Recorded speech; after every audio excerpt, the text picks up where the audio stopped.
grew up here in North Tulsa, about a mile, a little more than a half a mile from where we are now. I right now live one block off of Greenwood still today on Latimer Street. But I grew up on Seminole Street, a few blocks east of Greenwood, and had relatives all over this area, and actually had one of my relatives that had a nightclub in the Greenwood area. But yes, I grew up in North Tulsa all my life. Well, I was here in 1921, but Greenwood and the Greenwood area is this hallowed ground for me, for my relatives, for many people that live in North Tulsa still today, because it was such a thriving area. And all of my older relatives, grandmother, uncles, and those that talked about all that happened. And I remember even as a smaller kid, some of the businesses, I was born in 1960, and some of the businesses and churches that were still on Greenwood that are not here today. Mainly what we still have to remember is churches, and Vernon AME Church is one of them. First Baptist Church has been here a long time as well, but I remember funeral homes, a barbecue place, and those kinds of things that were in the Greenwood area. And then just over in Lansing area, even the movie theater that was still here when I was a young child, but not anymore. But this area is historic, nostalgic, and for many of us, hallowed ground.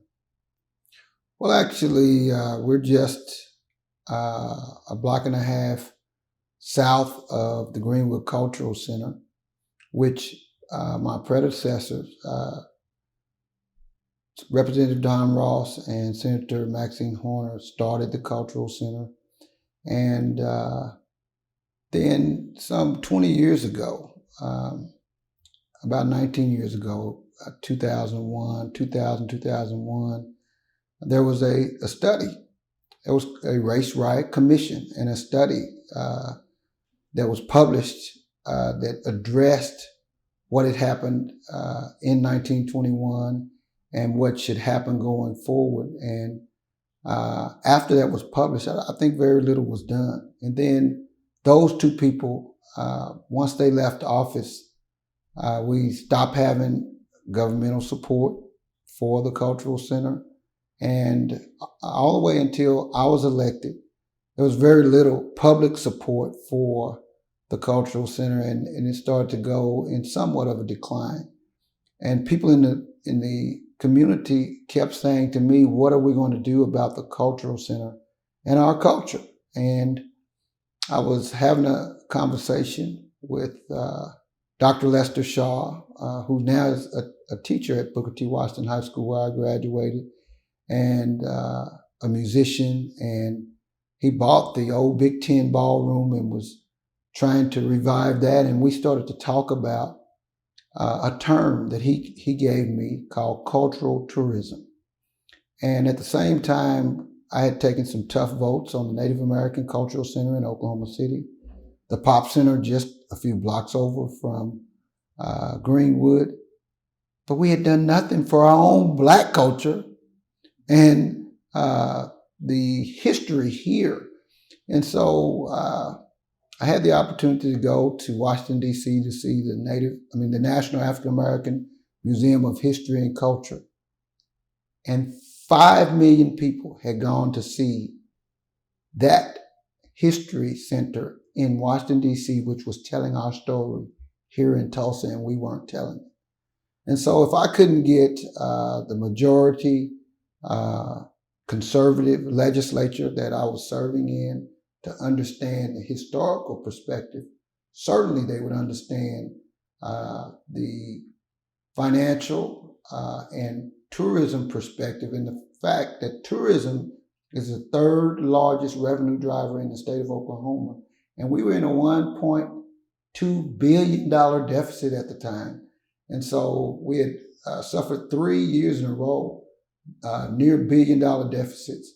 And we're looking for ways to bring more people, bring more tax dollars and finance to the state. And we thought the idea of cultural tourism would both give us the opportunity to give reverence to our history, but also bring people, resources, and attention to the story that was Tulsa's dirty secret.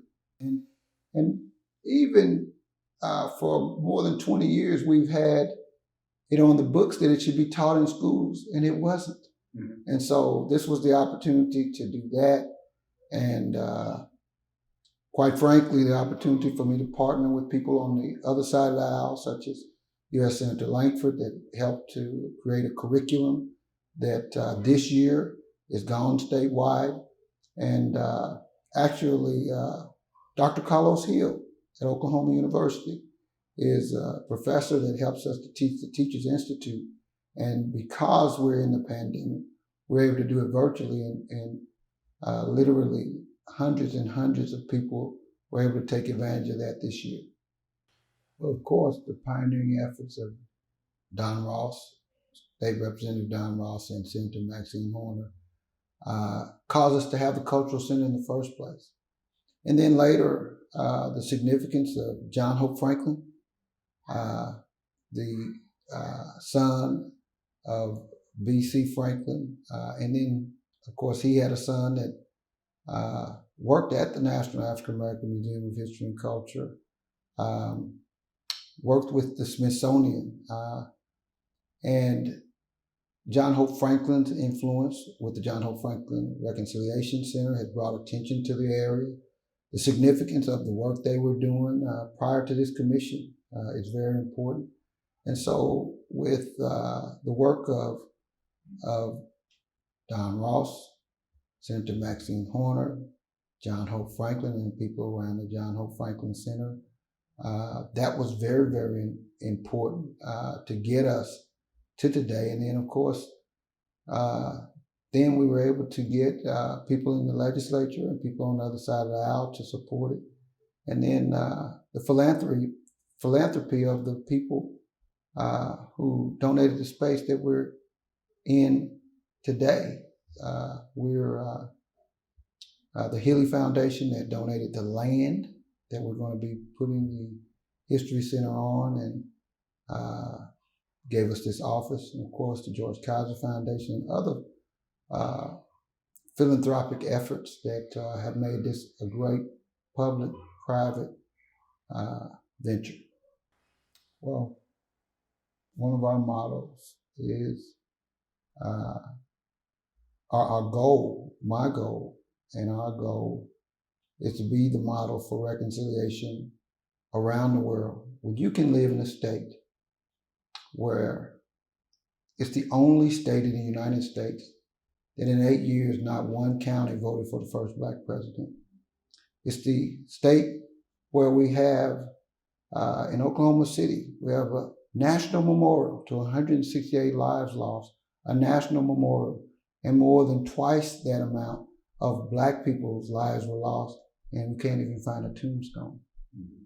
For us to have that kind of irony, to have both those things happen and this thing happen, where white people, Black people, people all over this community and some places in the nation support this effort, is an example of what building relationships and having dialogue around solutions can make a difference. And that's what we're lacking today on the national level, people fighting over party, over color, etc.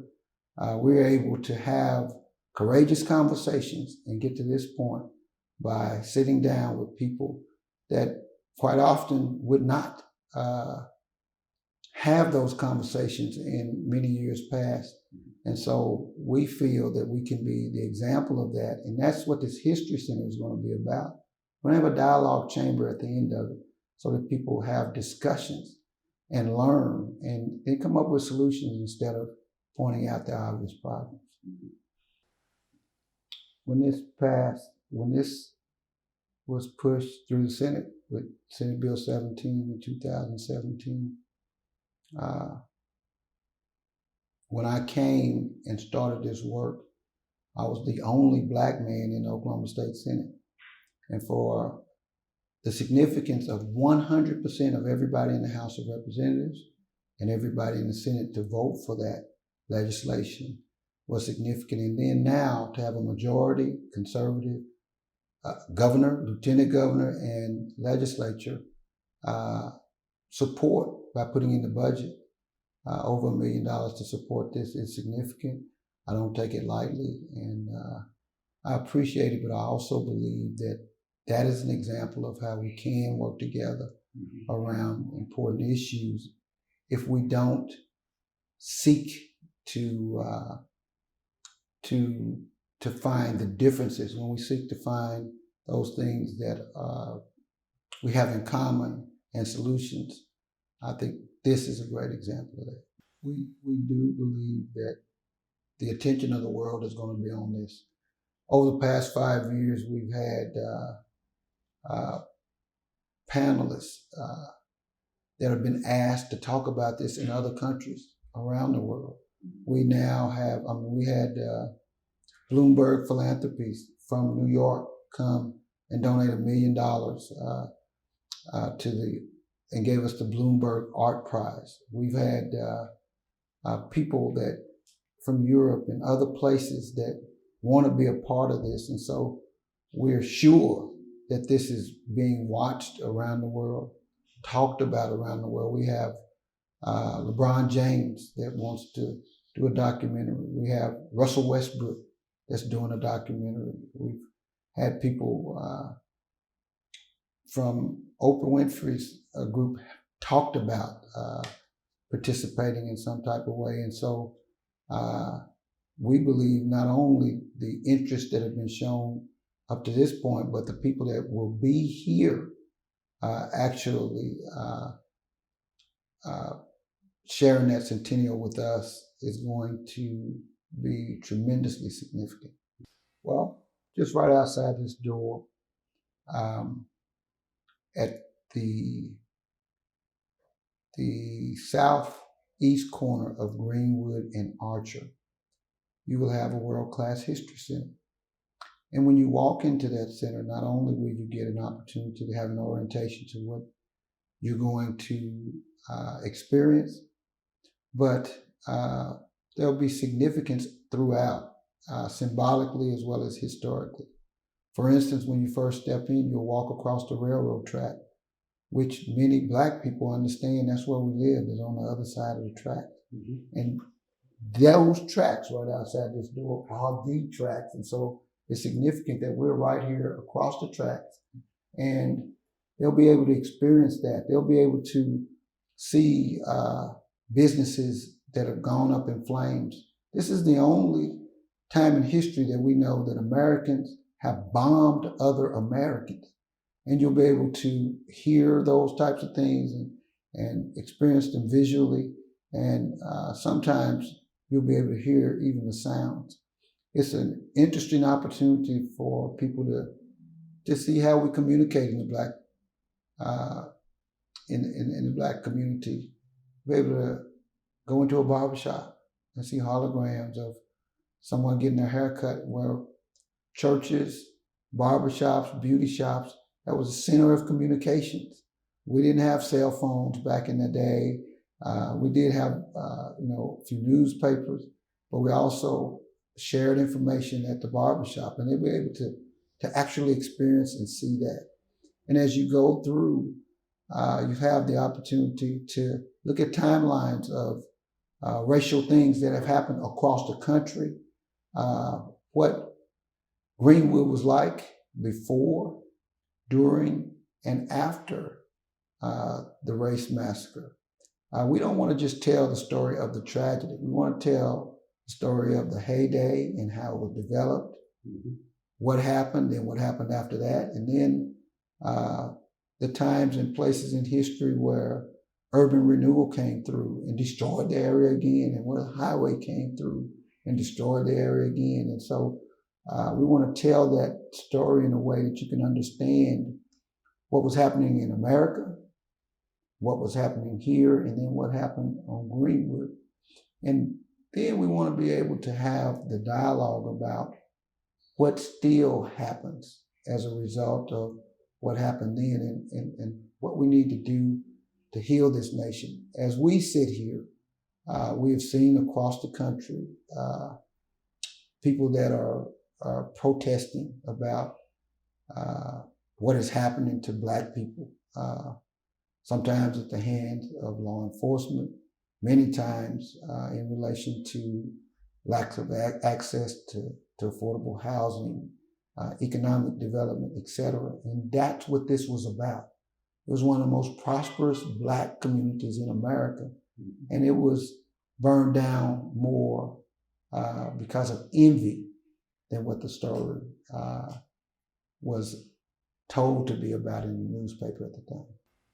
Well, still today, part of the protest that you see is because people that have done things that normally would be prosecuted have gone, those people have not been held to account. And so certainly that happened. We know that the police and the government was involved with the Klan when these things happened. But as a Black person, that's a spiritual person, it's just the biggest problem to me is for people to lose their lives and to never know where the body is, to never be able to have a funeral, to never know what actually happened to your loved ones.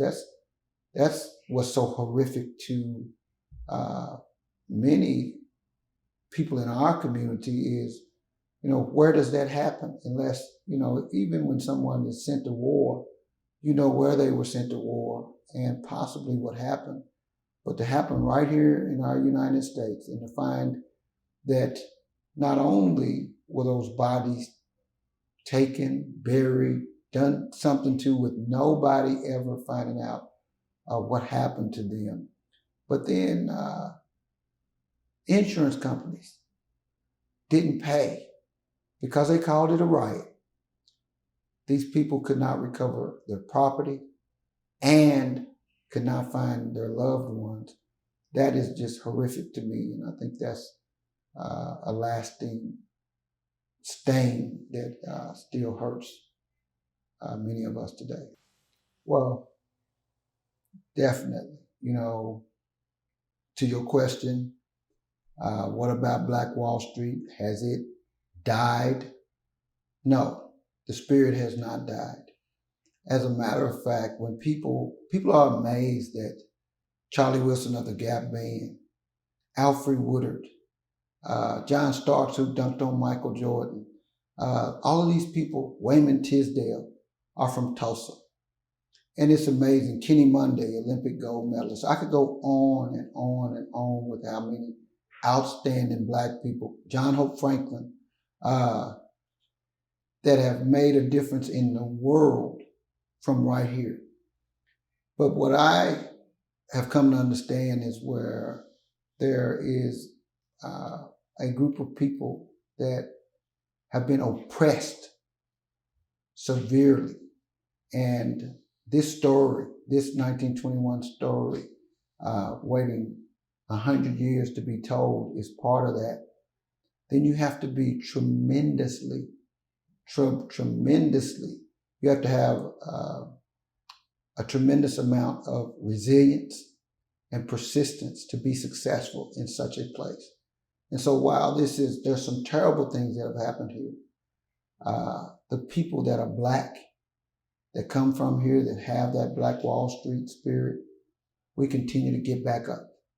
We continue to succeed, and we continue to fight. And so that's the Black Wall Street spirit, is when those homes and businesses were burned down and they had paid these insurance claims all these years and they didn't pay out. They took the money out of their pockets. They rebuilt again. And then when it was destroyed again, they rebuilt again. And so That Black Wall Street spirit is the reason I'm here today. It's the reason that we're able to build this today. And it's what this community has produced with that Black Wall Street spirit.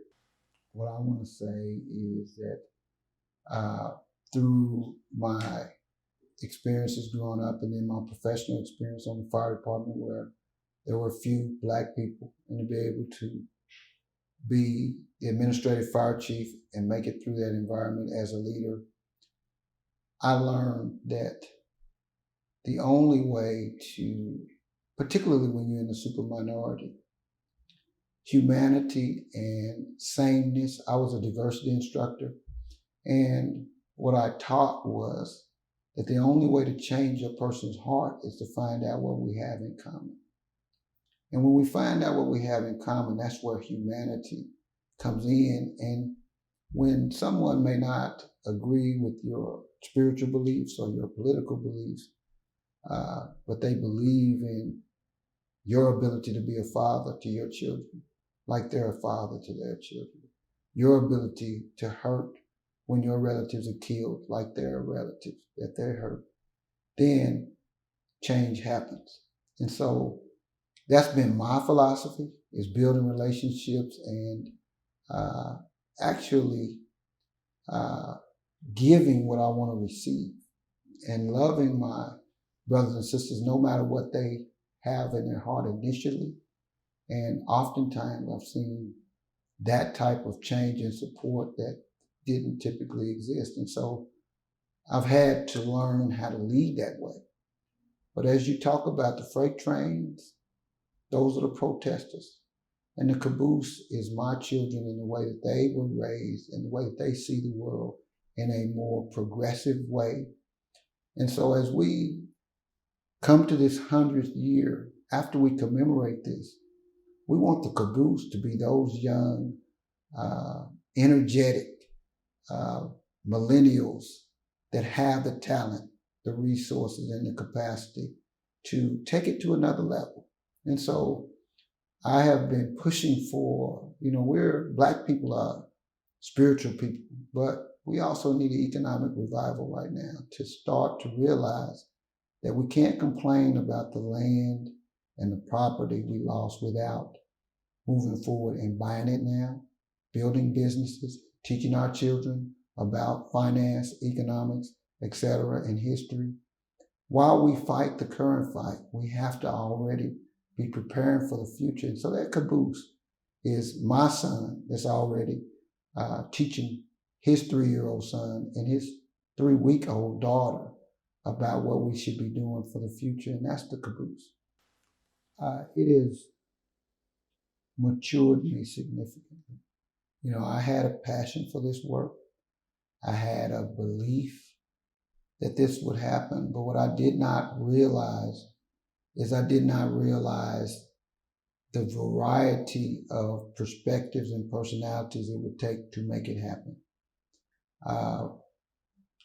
I've had to work with people of significantly more financial means than myself, that have a significant amount of experiences, more vast than my own, and to be patient and to be willing to intertwine some of those issues that I have to be aware of to make this successful, have tried my patience, have made me have to endure things from my own community because of those that don't understand how something this big can happen. We can't do it with just Black people. We can't do it with just people from certain community, only one community. To learn that this takes not just our village, but the whole village to make this happen. It has matured me to be able to learn the language of all of those groups and be able to try to communicate effectively how and why we work together, because the levels of understanding of this history from different perspectives are vastly different. And to bring those together and to keep those together is a significant challenge, and it takes a lot of patience. I want them to take away that no matter how intelligent you are, no matter what degrees you have, how many books you've read, you haven't really learned until you learn about other people. Sit down and learn about other people. That is the ultimate in intelligence and education. To me, is what books can take you different places, and that's a great education. But building relationships with people that can be advocates for you, people that can be sounding boards for you, and to broaden your horizons, I think is the essence of wisdom. And I'm hoping that more people will leave here wiser, not just more knowledgeable, but wiser and more open to dialogue and willingness to change when necessary. I would describe my team as progressive and outstanding.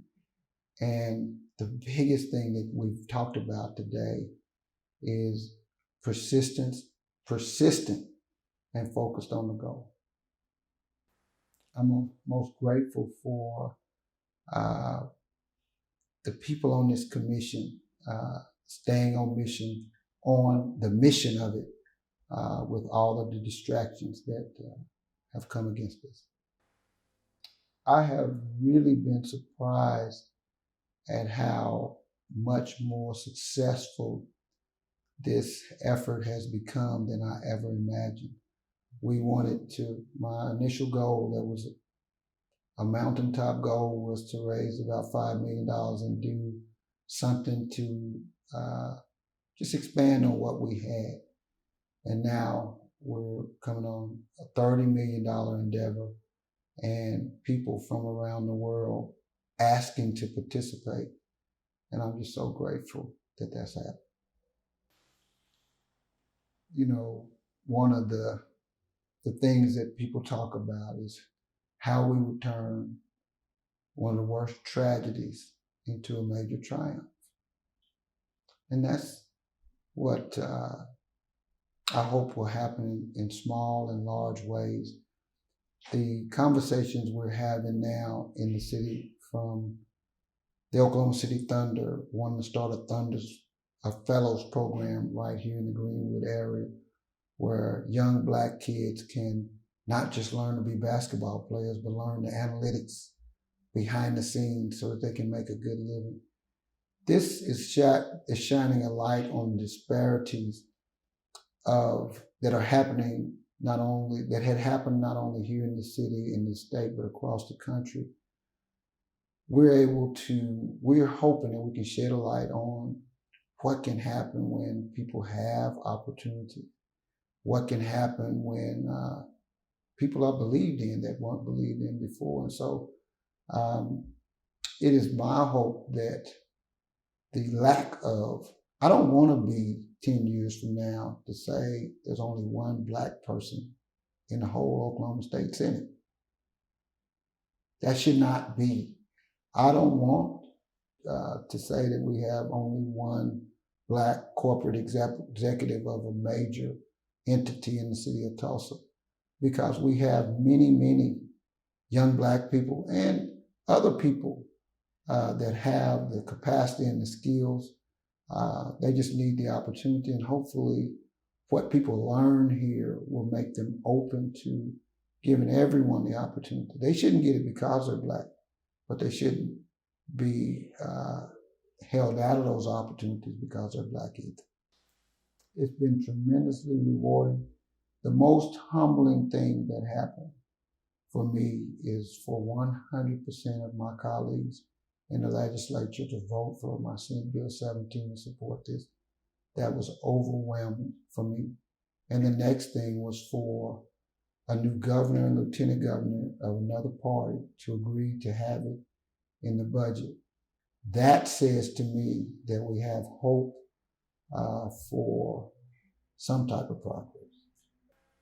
Senate Bill 17 was, the bill said that the Oklahoma History Center would be given $1.5 million to help with telling the story of the 1921, at that time, it was called Race Riot, here in Tulsa, and to support it. And one of the ways they're supporting it now is we have they're building a state-of-art website that's going to be telling this story. You may have heard that John Hope Franklin Reconciliation Center will now be on a national park have a national park designation. We're looking to join the National Civil Rights Trail, and those things that the state can do to help to make this happen. We were allotted a budget for that, and then as you talked about what people will experience here, not only will they experience the History Center, but there's something called the Pathway to Hope, that they will take a pathway from here down Greenwood and along the north side of the One Oak Park. There'll be a pathway with artwork and history inside, all the way to the John Hope Franklin Reconciliation Park, where they will be able to experience that world-class park as well. And so that's being supported by our Department of Transportation with the state of Oklahoma. The city of Tulsa is supporting some of the work here. And so those things are positive things that were things that were unlikely for anyone to imagine 5 years ago. There are hundreds and hundreds of people making this work. We have Capital Campaign Group, Glenda Love and Monica Basu. We have chairs of 5 different sections of this work. And then we have community folks, artists, consultants. And so there are hundreds of people, literally hundreds of people making this happen, up to and including a woman that was sending some $5 or $10 a month to support it. One of the selling points was the fact that when I did go to the National African American Museum of History and Culture, their first 2 years, 5 million people went there. And our goal, I believe that it's not going to be hard for at least 1 million people to come here to the state of Oklahoma during our first year to see what the work that we're doing. You can go to www.tulsa2021.org and follow our progress. We also have curriculum related to it, the opportunity to learn about how to join the Teachers Institute. And that's the place where people will go to not only find out what we're doing all the way up to 2021, and if we're going to add other things, that's the place to start, www.tulsa2021.org. What I want to happen as we go 2021 and beyond, I want to see up and coming African Americans lead us to where we should be. You know, we've had so many, and they were the ones that convinced me to change the word from riot to massacre, because they felt like that was more descriptive. I don't want to push my beliefs forward. I want to open the doors for theirs, for the young people to come and create the opportunity. When I first got elected, I had a forum, and I asked young Black males, what is the problem? What do they see as the problem of us progressing as a people? And I was told that they felt that the old people in the community had the contacts and the money, and the young people in the community had the talent and the ability, and we never put the two together. That we had so many older people in our community that never would leave, that died in position, never passed their contacts down, never connected the resources to them. And so it's my goal that through this work we create those opportunities and create the ways that they can start leading early and start making a difference in ways that they see that they can. They're not hindered. Every generation is not hindered by what the previous generation experienced. And so they're a lot more fearless. They're a lot more capable of keeping relationships globally. And I hope that this work enhances the opportunity of African Americans and others that believe in what we're doing to be able to lead us in ways that we haven't seen in the past. Well, what I like to see more of, and I'm working right now with the Chamber of Commerce and other groups, to be open to allowing a young, progressive person of color be exposed to some of the rooms that you're exposed to some of the places and things. You know, I grew up without a father, so I definitely didn't have a father that owned a business, that was a senator. I had Kevin's Cleaners on Greenwood. That wasn't a second generation. That was just me. I learned from pastors and coaches, and the white guys that I was around on the fire department taught me to build homes, taught me to own businesses and those kinds of things.